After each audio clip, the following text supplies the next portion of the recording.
perfect nga halad. Siya ang sama sa karniro nga giihaw, gilapa, aron mamatay, aron ang imong sala. Bayra ni Jesus dito sa krus sa Kalbaryo.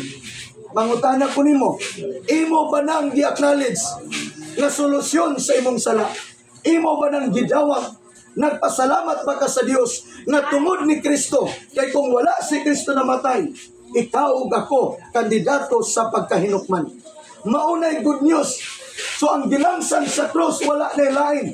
Dili karatulas sa imong simbahan, dili karatulas sa akong simbahan, apan ngalan ni Jesus. Amen. Amen. Amen. Buhat 4:12 ingon ang Bible, wala na laing ngalan gihatag landong sa langit arang makaluwas sa tanan. Igsoon ko higala, tungod na sa gugma sa Dios nimo. Imo ba nang gibutang sa imong kasing-kasing na si Kristo nagsakripisyo para nimo? Namatay siya, igsoon ko higala. Gilubong si Kristo.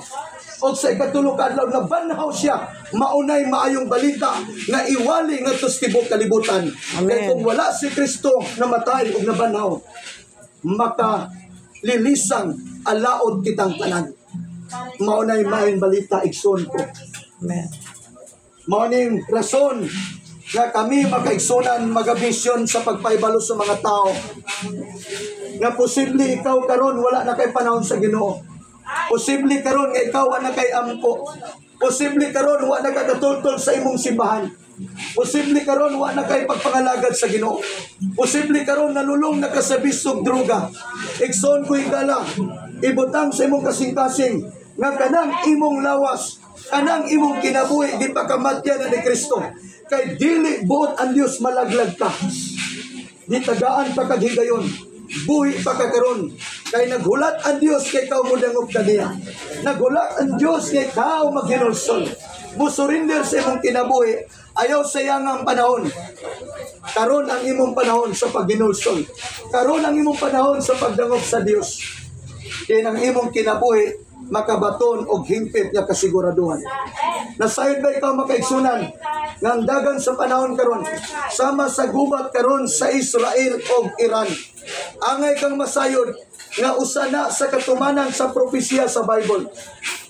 Usa na sa dakong indikasyon sumala sa saad sa Ginoo, sumala sa propesya sa Bible nga haduol nang iyang pagbalik.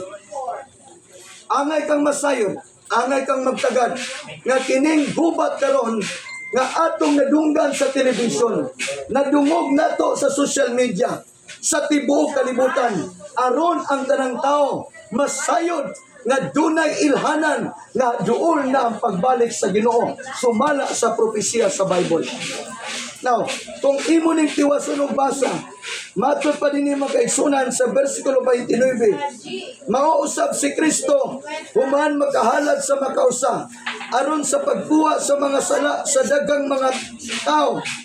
Mutunga sa ikaduhang higayon, dili may tungod sa sala, kun dili sa pagluwas kanila nga mainiton nga nagpaabot kaniya. Higala ko, sumala sa itong gibasa karon nga diin adunay pagbalik niya. Ang unang pag-ani niya motong namatay sa krus sa Kalbaryo aron ang imong sala mabayran. Matod pa dinhi sumala sa itong gibasa nga kining pagbalik sa Ginoo dili na labot sa sala kay human na siya namatay. Mobalik siya aron pagkuha kanila nga mainiton nga naghulat kaniya. Wow. Ang pangutana karon, mainiton ba ka nga naghulat sa Ginoo? Unsay bot pasabot sa mainiton nga naghulat? Ang bot pasabot nga dili ka